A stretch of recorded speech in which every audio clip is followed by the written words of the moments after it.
Hello everyone, welcome to ken studies. आज है 13 सितंबर। Start करते हैं आज के एमसीक्यू क्वेश्चन। आज का फर्स्ट क्वेश्चन है, consider the following statements regarding India's plastic pollution. यहाँ पर भारत के प्लास्टिक प्रदूषण से संबंधित कुछ कथन दिए गए हैं जिन पर आपको विचार करना है। फर्स्ट स्टेटमेंट है, India contributes to 9.3 million tons of plastic pollution annually, which is higher than Nigeria and Indonesia. And second, a study in Nature found that 43% of the unmanaged waste is in the form of unburned plastic debris. And third, open burning of plastic waste is a predominant form of pollution in the global south due to inadequate waste management system. और यहाँ पर आपसे correct statement पूछा जा रहा है। आपको बताना है प्लास्टिक पोल्यूशन से संबंधित यहाँ पर कौन से स्टेटमेंट्स करेक्ट हैं या कितने स्टेटमेंट्स करेक्ट हैं। और इस क्वेश्चन में आपका करेक्ट ऑप्शन हो जाएगा ऑप्शन सी। सो यहाँ पर तीनों ही स्टेटमेंट्स आपके करेक्ट हैं। आप यहाँ देख सकते हैं 251 million ton of plastic waste is generated annually worldwide, with 52.1 million ton being unmanaged and released into the environment. So unmanaged waste की बात करें तो it refers to a plastic waste not collected by municipal bodies, often burnt or left as debris, causing severe environmental and health impacts. So according to this report, the global south, especially southern Asia, sub-Saharan African and Southeast Asia, contributes the most to plastic pollution due to inadequate waste management system, even though the global north generates more plastic waste per capita. बढ़ते हैं next question की ओर। What is the minimum age for the senior citizens to qualify for the 5 lakh health insurance coverage approved by the cabinet?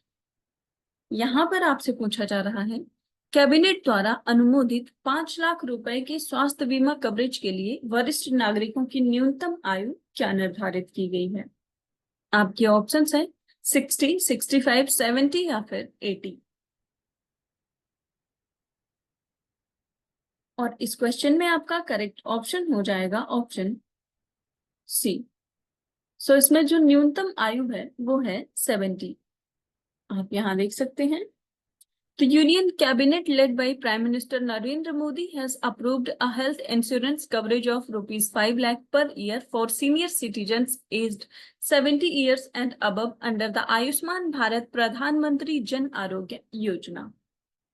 And this initiative is set to benefit approximately 4.5 crore families, totaling around 6 crore senior citizens, providing them a health insurance coverage irrespective of their income or socio-economic status.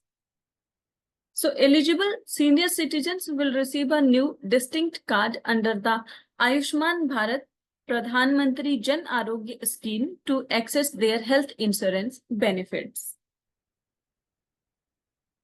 बढ़ते हैं next question की ओर। Consider the following statements regarding Samagra Shiksha अभियान। यहाँ पर समग्र शिक्षा अभियान से संबंधित कुछ कथन दिए गए हैं जिन पर आपको विचार करना है।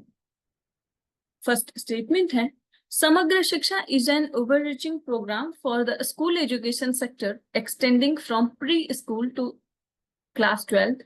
And second, It subsumes the 3 schemes of Sarva Shiksha Abhiyan, राष्ट्रीय माध्यमिक शिक्षा अभियान एंड टीचर एजुकेशन। और यहाँ पर आपसे करेक्ट स्टेटमेंट पूछा जा रहा है। आपको बताना है समग्र शिक्षा अभियान से संबंधित यहाँ पर कौन से स्टेटमेंट्स करेक्ट हैं। और इस क्वेश्चन में आपका करेक्ट ऑप्शन हो जाएगा ऑप्शन सी। सो यहाँ पर दोनों ही स्टेटमेंट्स आपके करेक्ट हैं। आप यहां देख सकते हैं।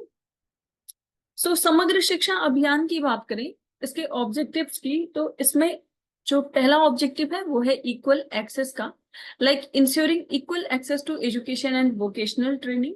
देन क्वालिटी एजुकेशन की इसमें बात की गई है कि जो एजुकेशन की क्वालिटी और लर्निंग आउटकम है उसको इम्प्रूव किया जाएगा। Then teacher education, strengthening teacher education institutions and improving the quality of teachers. Early childhood care की बात इसमें की गई है। Then foundational literacy and vocationalisation. So Samagra Shiksha अभियान के ये ऑब्जेक्टिव्स हैं। बढ़ते हैं नेक्स्ट क्वेश्चन की ओर।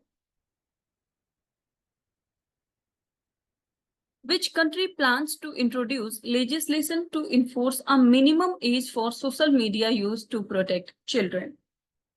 यहां पर आपसे पूछा जा रहा है कौन सा देश बच्चों की सुरक्षा के लिए सोशल मीडिया के उपयोग के लिए न्यूनतम आयु लागू करने के लिए कानून लाने जा रहा है।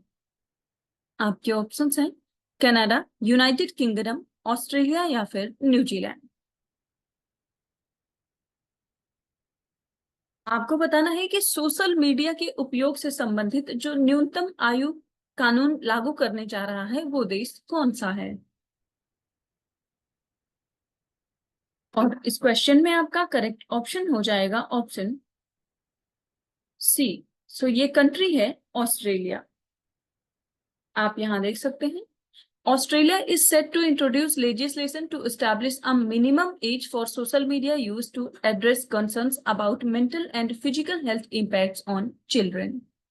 So this move will likely make Australia one of the first countries to impose such restrictions. And Prime Minister Anthony Albanese announced that his government will conduct an age verification trial before finalizing the age limit, which is expected to be between 14 to 16 years old. And he also emphasized the desire to encourage children to engage in physical activities and real-world experiences instead of spending excessive time on social media, which he believes causes social harm. बढ़ते हैं next question की ओर।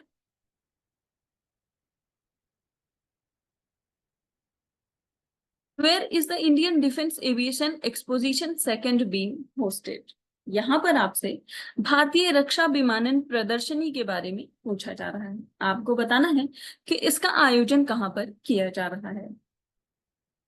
आपके options हैं new Delhi, Mumbai, Jodhpur या फिर बेंगलुरु। और इस question में आपका करेक्ट ऑप्शन हो जाएगा ऑप्शन सी। सो इसका आयोजन किया जा रहा है जोधपुर में। आप यहां देख सकते हैं so the Indian air force will host the Indian Defense Aviation Exposition in Jodhpur from 12th of September to 14th alongside the multinational air exercise Tarang Shakti 2024. So the exposition will be inaugurated by the Honorable Raksha Mantri and aims to showcase a wide range of products and technologies from various sectors of the Indian aviation industry.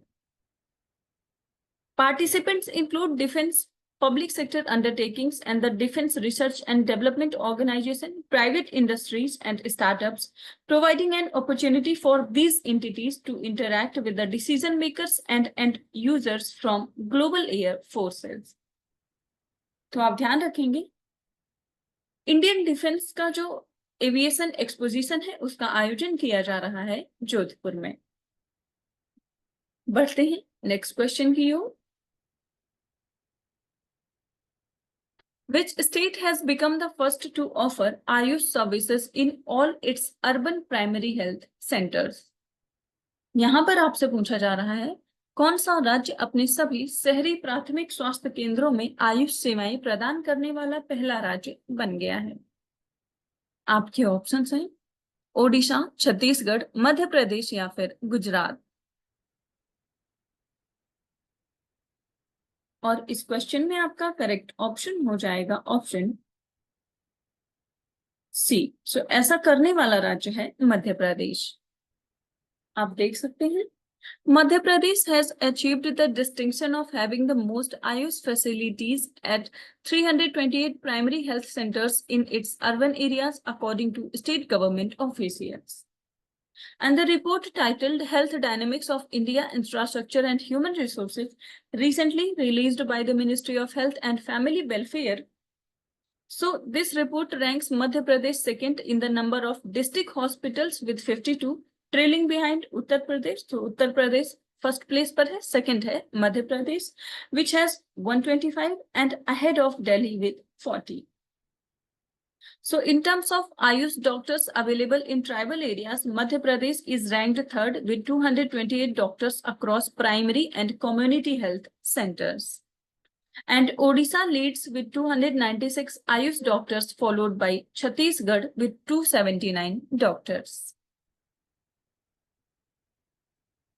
बढ़ते हैं next question की ओर.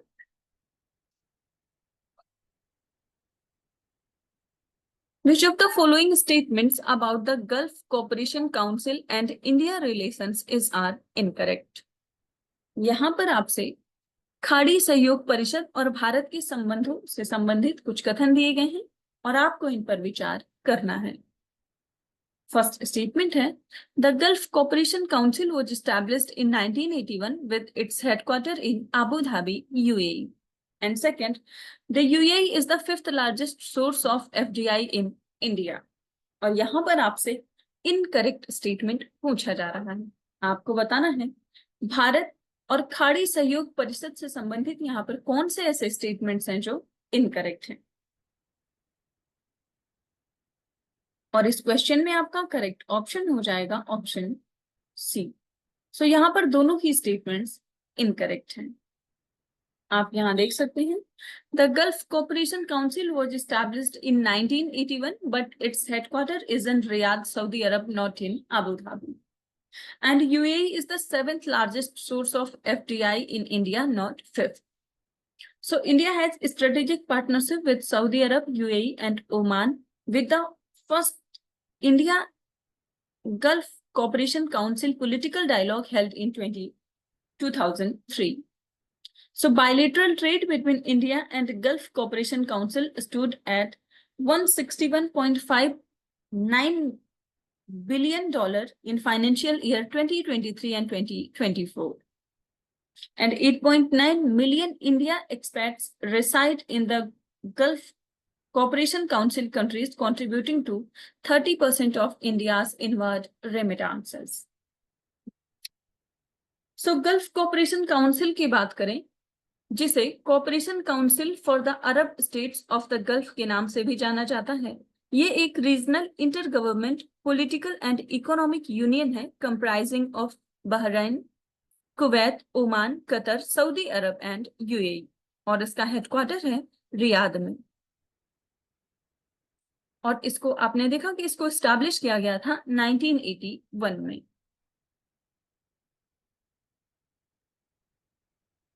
सो आज की current affair session में इतना ही. Thank you for watching. Do like, share and subscribe.